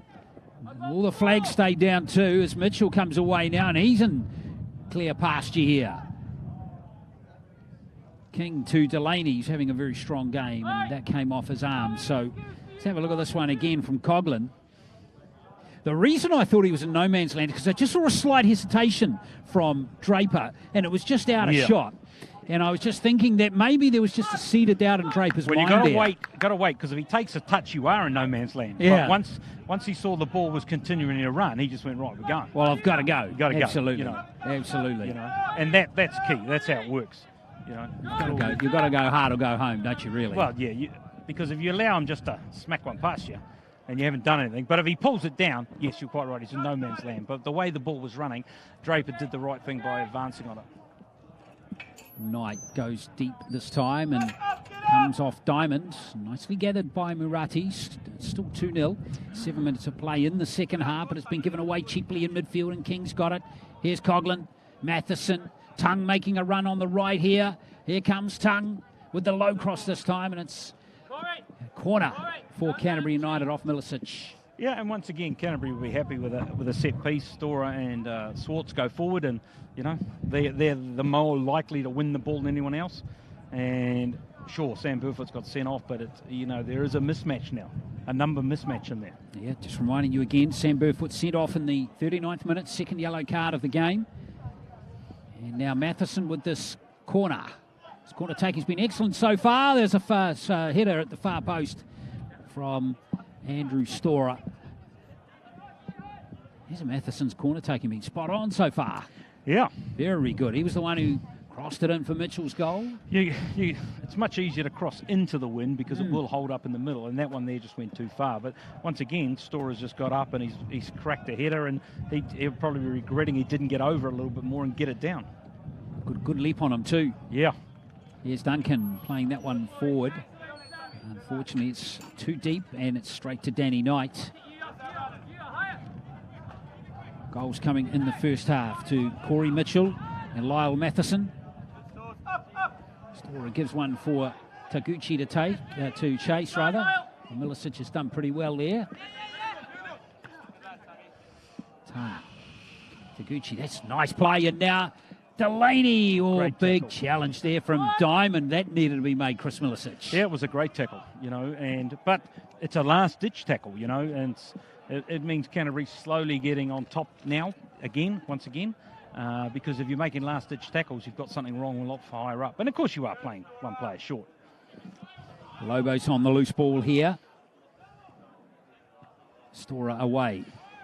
And that's just back to Garriga. He's going to go from long distance or maybe look for a little deflection through. Game opening up a bit. Not much action in the midfield at the moment. Well, one team's got to try and get themselves back in the game. And the only way they're going to do that is by scoring goals. Schnell. And Schnell. King's going to get on that one for Canterbury United. Coughlin. It's too easy. It's interesting, isn't it, watching Aaron Clapham for many years. Watch the way Coughlin plays. He's got a touch of Aaron Clapham about him, hasn't he? The way he's on the ball. Yeah, I think since he's come into the league, Coughlin's certainly been a quality player. There's no one there, and that's Coughlin, the man we were just talking about, who's poked one wide. What great play in the lead up to that one. It was great play, Taguchi. but I've just kiboshed the kid. The ball's come across, something that you'd normally expect him to just finish, and he's taken a fly at it, and he's hit it high and wide. But the one thing that he's got, and a lot of the players that come into the league from offshore, they've got a very, very good first touch. They create opportunities, and players learn from them. And it's, as we see here, the tackle, great tackle, Yeah, young player Robert Diamond there, and that was good play from Taguchi in the lead up to that. Good cross, too dangerous ball, but no one there really, other than Coughlin at the far post, and almost opened up at the other end just for a moment there for Alex Grieve. And that looked like two players just getting tangled up, but it's going to be a free kick to Canterbury United.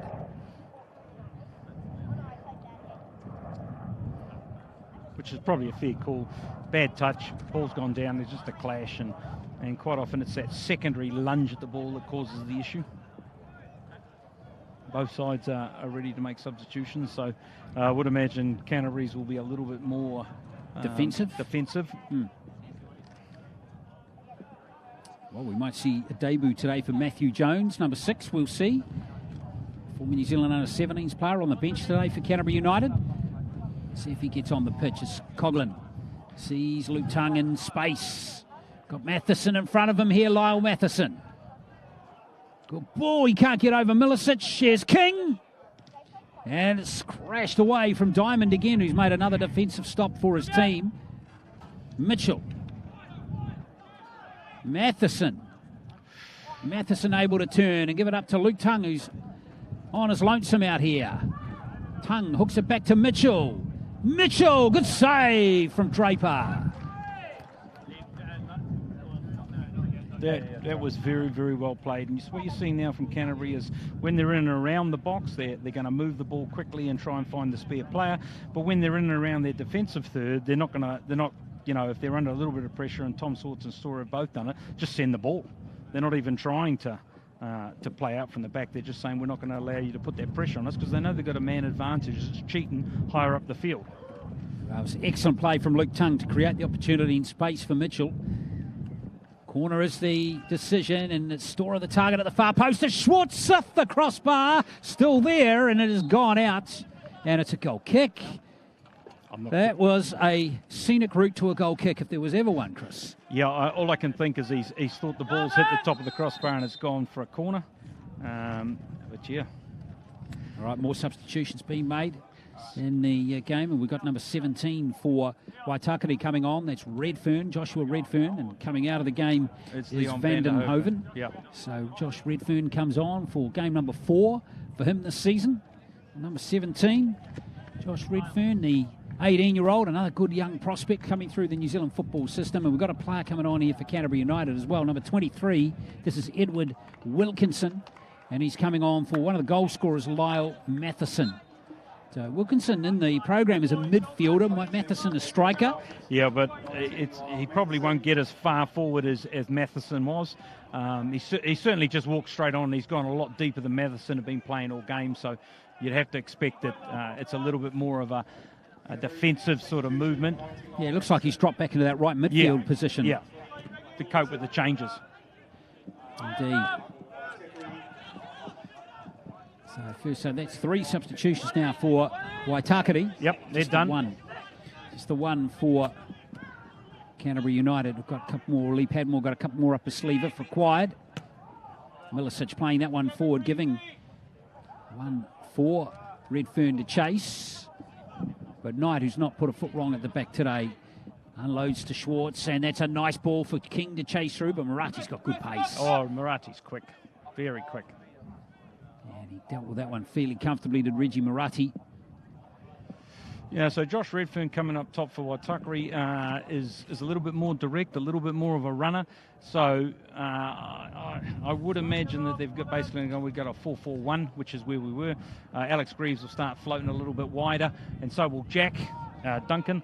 And we'll see Josh Redfern going up and down the middle. It's one in the air by Field. Lobo, difficult one for him to chase back. Put a heat on him there from Wilkinson, the new player. Duncan. There's Luke Tongue. He's having a strong second half as Delaney. He's been good all through the game.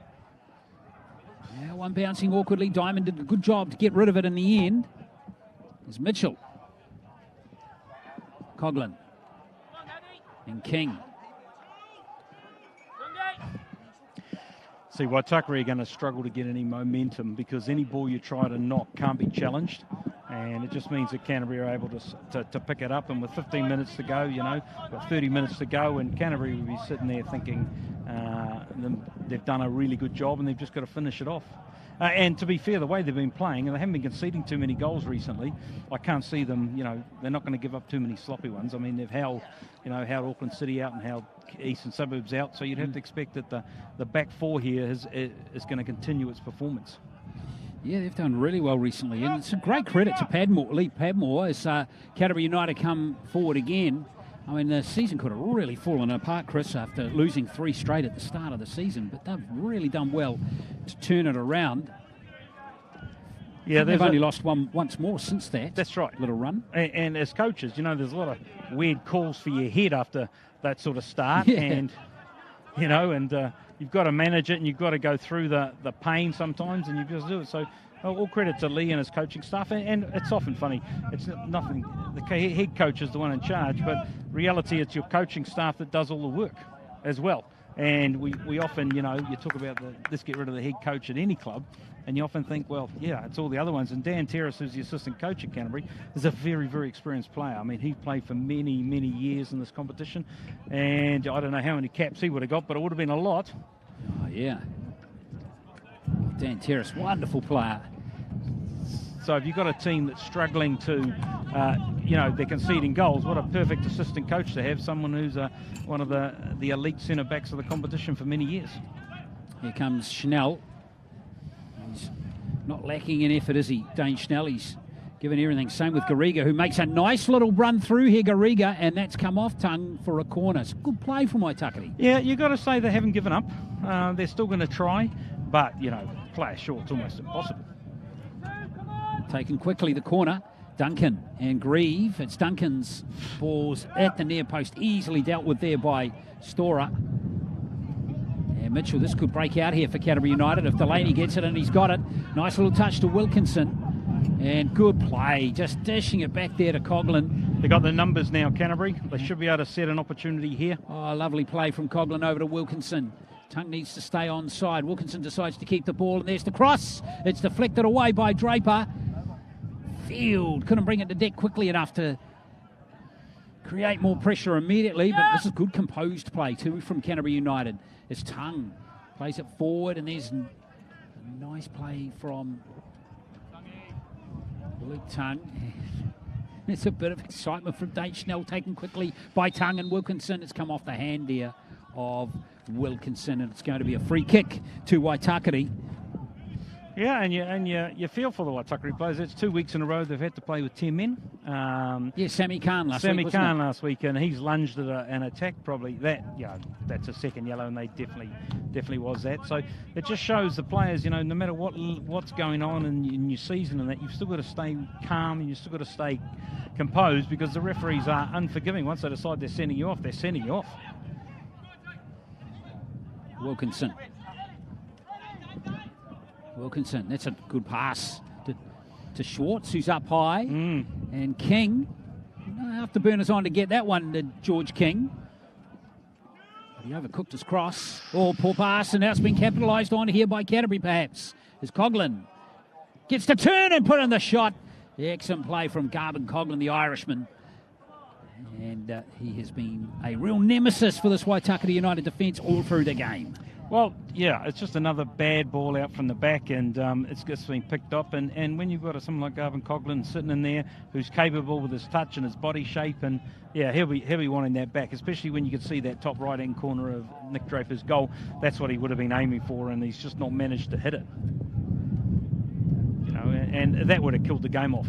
I mean, it's pretty much killed now, but that would definitely have killed it off. Well, there's still 25 minutes to play. Waitakere United got to keep pushing. You need a little bit of luck when you're here, though. Waitakere can't buy a win here this season. It's just been really interesting. Usually you pick up a home one or two. Yep. And maybe look, that person needs to come on, Chris. Spark up a bit of fire in the belly. Well, you got it, good on him, but I wonder what that's about. I have no idea. And now here comes Canterbury United. Here comes Wilkinson. Wilkinson and Lobo. It's Wilkinson getting past Lobo. And it's away by Diamond again. Duncan brings it to ground very nicely there. And good composed defending, gets the ball clear. Oh, that's bounced right up into the head there of Redfern, who tries to find Grieve up front. Good challenge from, no, it wasn't in the end, from Field. And there's a free kick on the edge of the area here for Waitakere. It's an interesting free kick. I don't think there was overly much in that. But, it's gone in there. You've asked a question. Good player behind once again. Prepared to challenge for the ball from behind. And, players will hit the deck. And you can't blame them because they know the referee's going to give you stuff. So this one's in a really interesting position. Green's over the ball here. But with this much wind, what do you reckon? He'll have to go bottom left to the goalkeeper. If he tries to pull it across the goalkeeper, the wind's going to affect it, and it'll probably head towards the goalkeeper. So my feeling is if he's going to have to go to Danny Knight's left-hand side, but that's where the wall is. So he's going to have to get it up and down really quick, and these are particularly hard to get up and down. Yeah, sometimes when you're too close, it can make it more challenging. But Green did with the right way, but he pushed it just wide. Well, I'm surprised he went there, but, it is wide for a purpose. The goalkeeper is there, so you've got to avoid the goalkeeper. And, he's hit it well, though. Another substitution about to be made for Canterbury United. Out of the game comes George King, and who hasn't actually started many games this season. This is just his second start. He's off, and on comes Jacob Richards, former Canterbury United youth player, 20 years of age. And this is his seventh game this season, Jacob Richards, and he scored 3 goals, so he's a bit of a sharpshooter. He scored the goal against Eastern Suburbs. Came on late and he scored the goal, if I remember right. Yeah, so Jacob Richards likes to put the ball on the back of the net. And here he is straight into it, perhaps Milicic with a nice touch. Gets the ball out. It's going to be Tung again. Hasn't Tung made he's been pretty influential down this right side for Canterbury United in this game. You have to be when you're playing against 10 men. Your wide players must come into the game because the opposition need to stay compact and narrow. And so, they've got to come into the game. If they don't come into the game, they're doing something wrong. So good on them. Taguchi. Off the poor pass from Lobo. Now Taguchi again. Tung supporting him. Whoops. Communication breakdown there, and it's Duncan capitalising. Using that great pace that he possesses.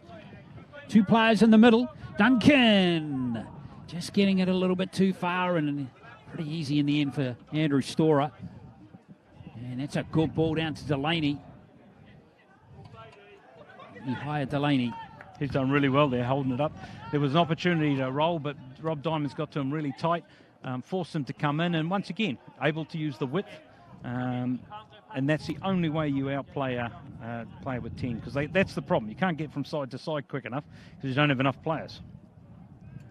Here goes the cross, and it's Ihaya Delaney's pushed a player in the back there and concedes the free kick. Interesting, that's just a talking to. And, you know, considering all the cards that were being moved at the beginning, you go, We've had 3 cards today. Coglin's picked up one for Canterbury United in the 9th minute. Burfoot picking up the other 2, of course, to be red carded in the 39th minute. Score remains 2-0 at the half. We're at the same score as we had at half-time at 20 minutes to play. Mitchell. Field just hoists it downfield for Ihaya Delaney to chase. Milicic tracking him back, but Delaney is having a strong game up front. But Murati got his foot in the road on that occasion. Oh, he's been dispossessed, and here comes Mitchell. Mitchell, nice. Couldn't get it past Diamond, though. It's a corner. Yeah, the pressure's coming. You know, once again, it's another set piece. Now, this will suit Canterbury because they'll be able to get it high into the wind, which then allows you become what I call the sergeant jump. Everyone's trying to get up. The defenders are struggling to get there, whereas the attackers are in momentum, and they're generally going to win these balls. So, you know, as I said before half-time, I would have expected that Nick Draper's probably been given instructions to start coming for some of these. It's going to be Tongue to take the corner. There he goes, floating it in, but in the end it's comfortably dealt with by Schnell at the near post. You'd have to say that was the first bad corner they've delivered today. Yeah, it didn't get any height or float on it. No, and it comes into the defender's hands, especially when you've got a mismatch. Oh, there goes Schwartz chasing this one through. And in the end it's going to be a goal kick. Tom Schwartz. Of course, wonder what his twin brother's doing these days.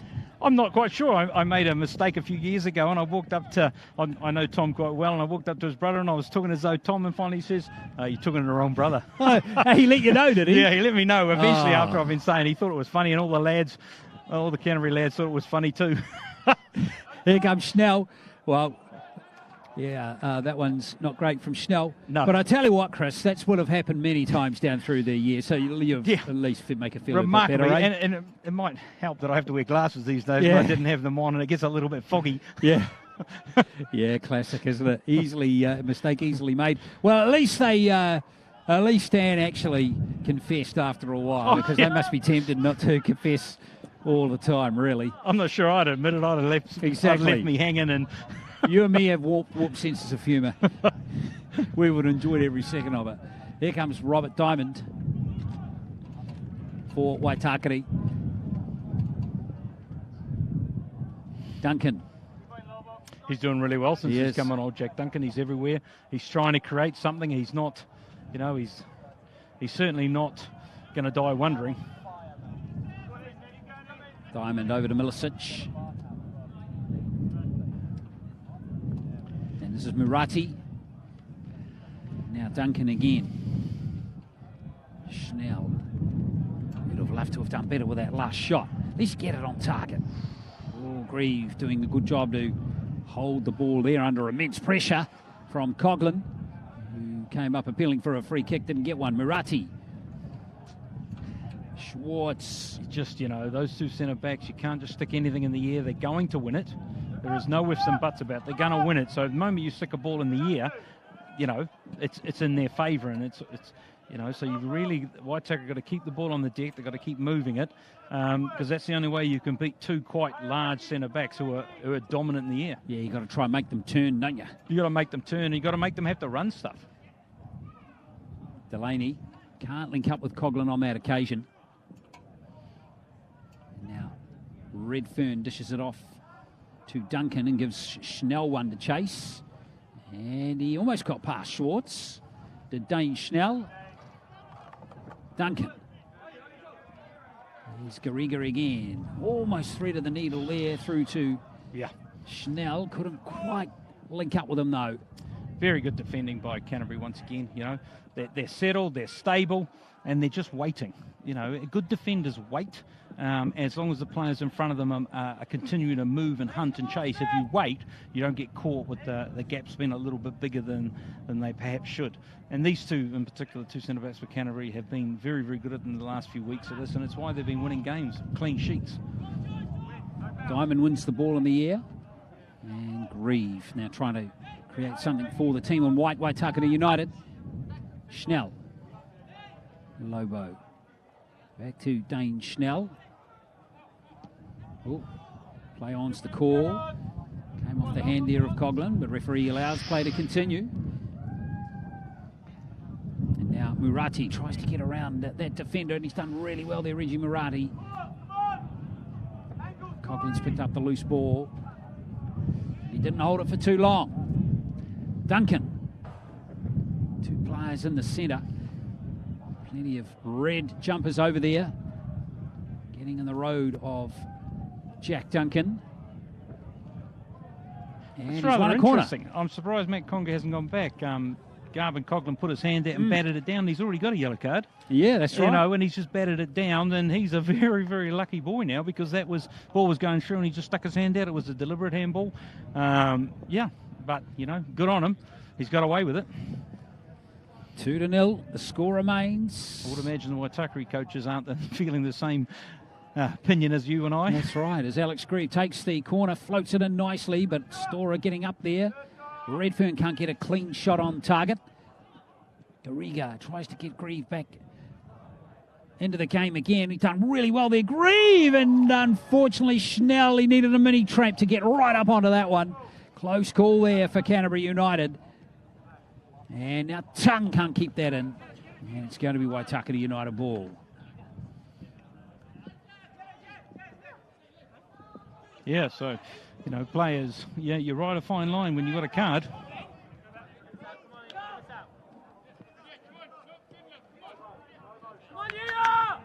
Diamond. Plenty of room here for Garriga. Lobo wide on the left. Looks to put a bit of heat there on the new player into the game, Richards. Duncan. Over to Diamond. Schnell, good ball from Diamond. Schnell, brilliant! How good was that goal from Dane Schnell? Superbly finished from the stand-in captain. It was a great finish, and I think that might be Dane Schnell's first goal of the year, considering he scored 11 last year. He's had very, very unlucky, and that's his probably first goal of the season. But what a cracker! Wasn't it? Rob's Diamond's picked it up. He's looking forward. He's just punched the ball forward. Dane's picked it up in the pocket. No one's really come to him, and he's just decided to have a lash. And yeah, that's a very, very good goal. And weirdly, Waitakere got a sniff of getting something out of the game, whereas before, you'd have to have said there wasn't much chance as long as Canterbury did the right thing. It's the second goal, Dane Schnell, of the season. Yes, he got one in that first game against Canterbury United. No, that was given. Yes, it was. It was originally given to Greavesy, and yes, they eventually gave it to Dane Schnell. Dane Schnell. So that one, of course, Canterbury losing that game 4-0. 4 goals from Waitakere that day. So it's the second goal. Both goals against Canterbury United for Dane Schnell, and it's given Waitakere a chance. Remember, they're playing with only 10 players. Well, I spoke to Dan Terrace before the game, and he sort of said they started slowly because, the competition in Christchurch, he believes, doesn't get them fit enough to play at this level. And, it took time for them to come right. And that's what he's sort of saying. So whether it's right or wrong, but he's the coach. And quite often it is the same, this is a level. And, of course, the weird thing is they've been playing right through. That second lockdown in Auckland caused all the Auckland teams not to play at all. It all became null and void. Nobody played anymore. And so they've managed to get a lot of football this year. So that's what I said to Dan. It's not as simple as that. Yeah, interesting times. But it has given Waitakere a chance here. And enthusiasm should be in the team in white here with 12 to play. 12 to play. Milicic now throwing against the wind, but he has a pretty decent set of arms on him when it comes to these throw-ins. It's flicked on. And it's still there. Here's a chance, a second goal. Well, you never know what happens in a game of football, do you? And it's Gerard Garriga who's put it in, and we are locked up out of all the things Canterbury to concede, you wouldn't have expected to come from a set piece. And Lee Padmore is not happy with his team. He's on his feet, and he's just given them a bit of a serve because they've allowed a simple thing. Nobody's really attacked it, and Gerard Garriga's now to hit it. It's a big long throw. No one really challenges it. Well, watch the touch here from field, number 12. That one there was the one that created the opportunity for Garriga. Yeah. And look, that's the first time I think Canterbury haven't really attacked something, and they'll be livid. They will be. Fancy conceding 2 goals in 2 minutes to 10 players. To 10 players. Yes, exactly. Well, great attitude from Waitakere, though, to stick with it. We did talk about they certainly haven't given up. Well, really interesting times now with 10 to play.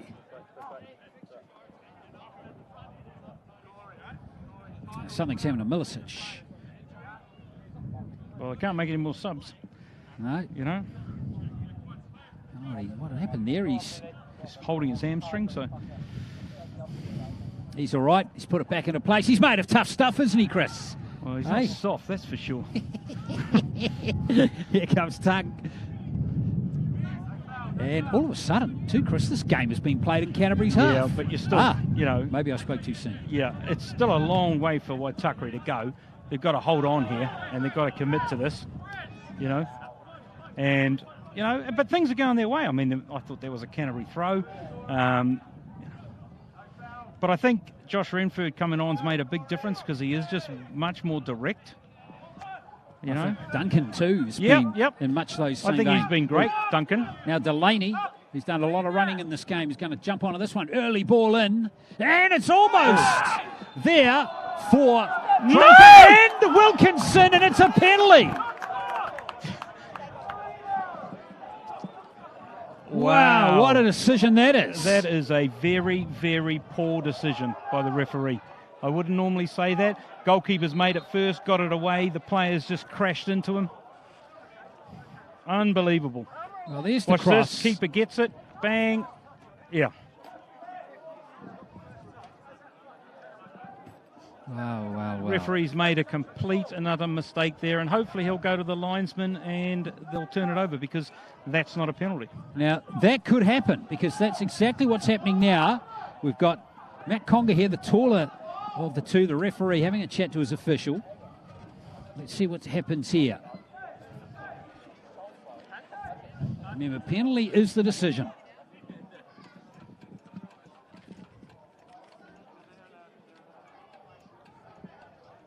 There's a lot of conversations. The Waitakere players are trying to make sure the right decision gets made, but it's going to come down to the linesman and what he saw. But the keeper's got it first. He's got it away. Other players run into him. That's right. There is no foul. If there's any foul, it's the one on the goalkeeper. Well, it was just a collision. Let's see what Matt Conga's going to do here. Yeah. I think sense is going to prevail here. Yep. And so it should. Yeah. I mean, it was just a poor decision, and credit to the referee to change his mind.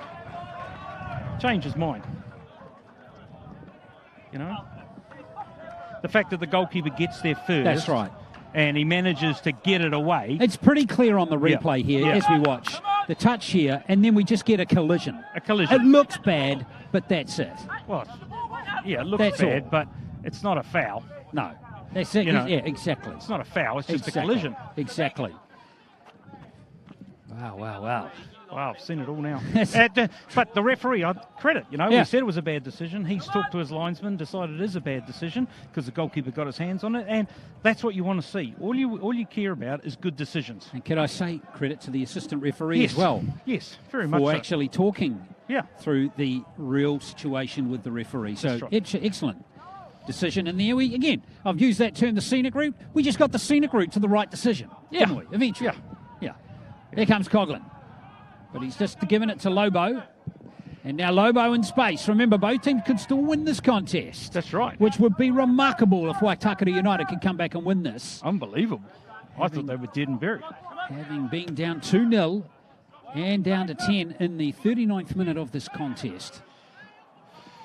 And we've seen Duncan go down, but plays continuing to Redfern here. Now Lobo can't quite catch up with that one, and Andrew Storer is going to clear that, keep it in the field of play to Richards. Milicic. Lobo's back up. Here's Garriga. Not quite getting that connection that he wanted on it. I thought he would reverse past that with Jack Duncan. Jack Duncan was going one-on-one with the goalkeeper. Schwartz playing higher up the field now. I also think that Reggie Murati coming onto the right back has added a real lot of pace at the back there. They're certainly not slow at the back, but he is electric, and he's tough, and he gets there. So I think that you'd have to give some credit to the coaching staff who had made some really good decisions here. Here's Grieve off the loose ball. Grieve got plenty of pace, but Schwartz doing a good job as he normally does at the back for Canterbury United.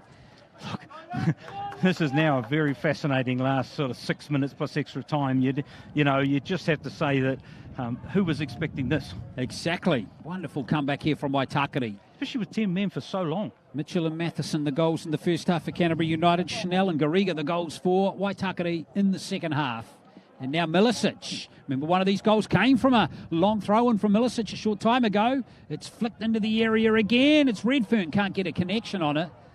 Up they go again. It's still there. Redfern might get another chance. There's a handball there. No penalty given.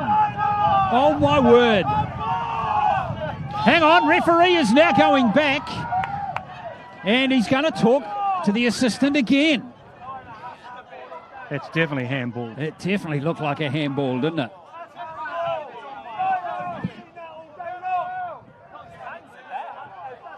Yeah. Oh, did the referee see it? Yep, he's given a pen. Yeah, and it's clear on the replay, Andrew Storer. We just saw the replay, clear as day. Yep. It was a penalty. Yeah. Well, good officiating from the two officials again to get the right decision. Canterbury's not happy, but certainly on the replay, it's quite clear. It's quite clear. It's hit his hand. And look, everybody knows the rules now. Well, keep your eye on number 4 in the red jumper. That's Andrew Storer, and here it comes right there. Yeah. Right under the elbow. He's affected the ball going through onto goal, and you'd have to say it's a penalty. Wow, what a turnaround.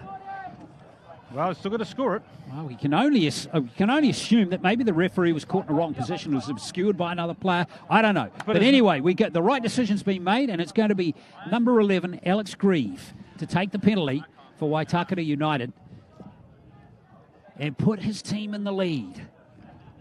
What a comeback here at Seddon Fields as Alex Grieve up against Danny Knight. And there it is, it's 3-2. And Waitakere take the lead with 10 players. Extraordinary comeback from the home team. All 3 goals coming with only 10 players on the field. It just shows, the referee's made 2 decisions today, and if they're correct decisions, and it just shows that, Matt Conga is an experienced A-League referee, and he's made the decision, and he obviously, with all the noise Waitakere and everybody here was making, he must have thought, well, I've missed something here. And credit to him, many wouldn't do that, but could you have imagined at half-time that we would be watching 3-2 up at Waitakere with 3 minutes to go with extra time? Well, extraordinary. Extraordinary. What a comeback from them. And now Canterbury United have only got 3 minutes plus some added time to get something out of this game. So what we'll see now is Coglan will push up. Hamilton, Canterbury are now going to play with a lot of people up top. And, it's up to Waitakere are just going to counter them now with Josh Redfern's pace. Redfern sneaking past Story's done an excellent job there. Oh, Story's done amazingly well. How good there. That's a great comeback from the Papua New Guinean. And now Taguchi. Coglan's now pushing right up, so now you've got a 5-on-4 situation.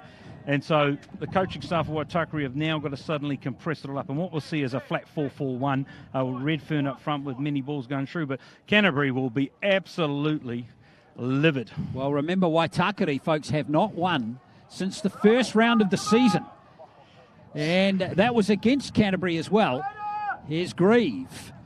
He'll take everything into the corner, I would imagine. There goes Grieve, trying to get around Schwartz again. And in the end, it's going to be a throw into Canterbury. It's done really well there. So Waitakere haven't won since November, the middle of November. So that's 2 months ago. To be fair, they haven't been scoring goals, and somehow out of nowhere, they've scored 3 goals today, which you have to say, didn't look like they were going to come out of anywhere. But I think that, as we said, Jack Duncan coming on made a huge difference. Josh Redfern's coming on made a huge difference because suddenly they're a threat behind. Well, and they've taken their opportunities. A couple of them, one of them was fortuitous, came from a poor clearance. And maybe you would say Storer, even though it was a dead set penalty, he was a little unlucky. Yep. It was played into his arm. Yep. But that's what happens in football. You get your opportunities, you take them. You do. And ultimately, all that really matters is Coughlin sizes one up, and there's a third goal for Canterbury United. And we are now locked up at 3-3. What a game here. Yep. What a game. But that's what we said. Coughlin's now going to play in the back line and play Huntle over there. And you know what? He's done really well. No one really challenged the ball. He's just done a good spin and turn, and he's just whacked it. And unfortunately, the goalkeeper can't get anywhere near there. But, you'd have to say, and I'll be honest, a draw's probably the fairest result. Mitchell's got away 1-1 there, and here comes a storming Canterbury United play again. Far post, and it was Diamond who got rid of it. Murati now trying to complete the clearance, which he's done so. I was just about to say what ultimately matters. All that matters is getting the ball in the back of the net. That's right. That's right. And then Coughlin just reinforced that again. So we're coming into the last minute of added time, or of normal time rather. And Luke Tunn is going to flick it forward here to Richards. Got the winner last week. And it's out for a corner. And there's going to be 5 minutes of added time. 5 minutes of added time in this one to complete this contest. Yeah, and look, I know we've been saying it, but, we're in for a really hell of a last 5 minutes. All of a sudden, all the fans here, Waitakere fans, are nervous, aren't they? And here's Tongue with the corner. And Draper's just got a fingertip to it. And done enough to get rid of it. Well, a draw's not going to help either team, to be honest. Oh, it's a good ball into Redfern. Now, the keeper's slightly out of position, but there were 3 Canterbury United players there just to stop Joshua Redfern. And it's going to be a Canterbury United throw-in. No, it'll be a Waitakere throw-in. Oh, yeah. Now the assistant referee's corrected it. So it is going to be a Waitakere throw-in. They do seem to be, changing decisions for the right decisions today, saying you got to take your hat off to them. It doesn't normally happen. Taguchi, that's Delaney winning the header. Milicic responds in kind. And Schnell flicking it forward. That was 6 headers in a row. Yeah, you'd have to say Canterbury definitely deserved to gain a draw. It would have been an absolute mismatch. Well, they might get a win yet. Yeah, they Chris, may do, but let's just see. Would have been an absolute mismatch to end up with nothing. Well, that's football though, isn't it? That's sport. There's football can be cruel. And Duncan trying to win it. And great Redfern, touch. that was good control from him. That's Garriga. Now Grieve coming forward.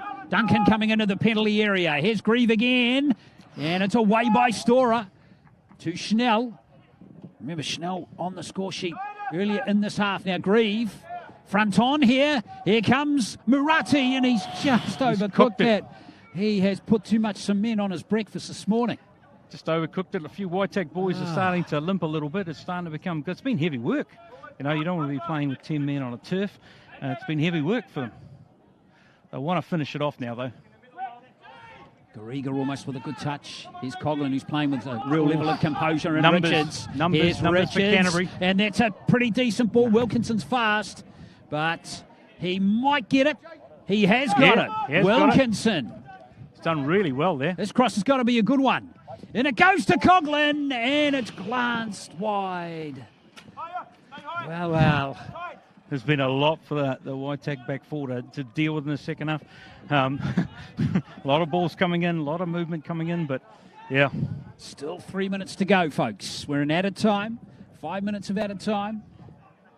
And 2.5 to play now. Schwartz with a header.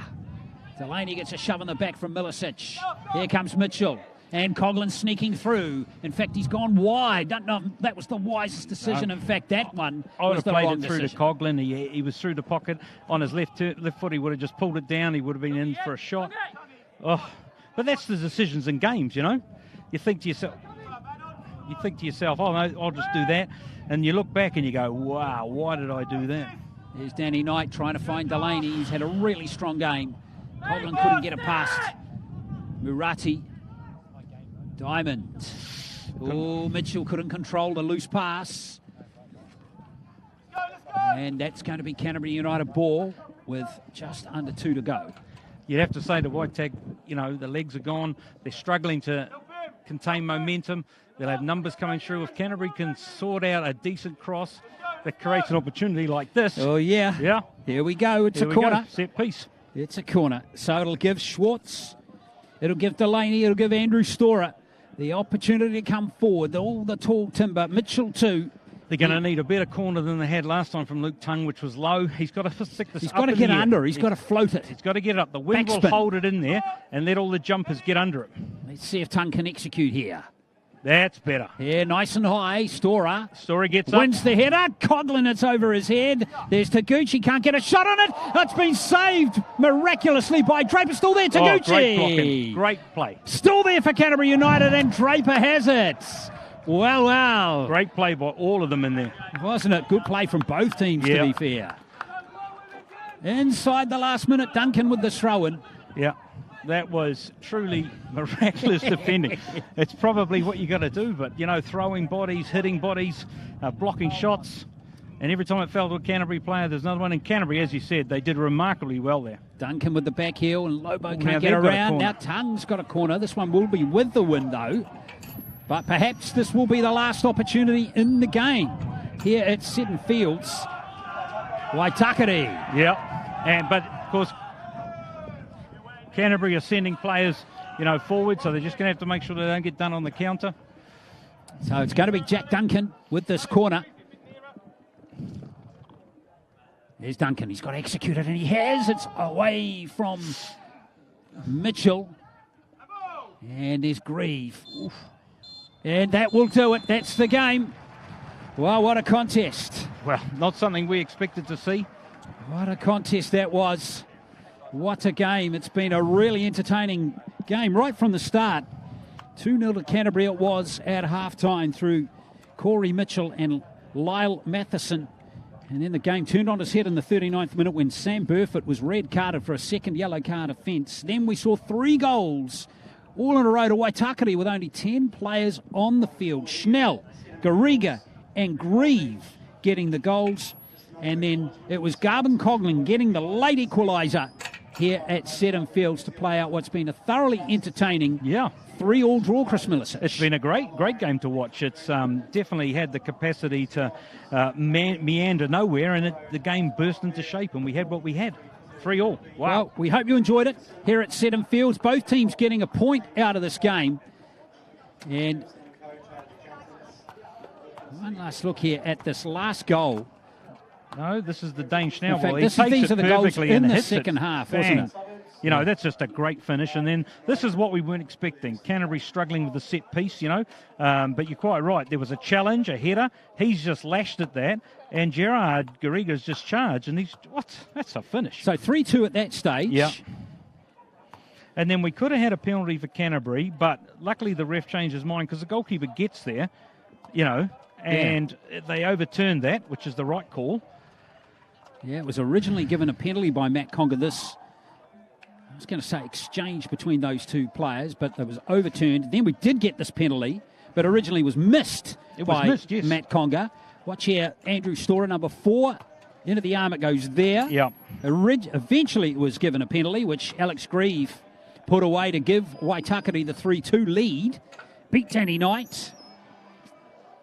And that gave Waitakere the lead in the game. At 3-2. Unbelievable. Unbelievable, which, 10 men to score 3 goals is difficult. And then we got the equaliser. Just tired, unable to get to the player, and Garvin Coughlin's just made a hell of a turn there. He stepped onto his right foot, he spun, and he's just finished, and it's 3-3. And to be honest, Canterbury deserved that. They did not deserve to lose, but as you said, football's a cruel game. Well, there we are, folks. Hope you enjoyed this game here at Seton Fields. Thanks, Chris. Final score here in this round 9 clash of the ISPS Handa Premiership. Waitakere United 3, Canterbury United 3.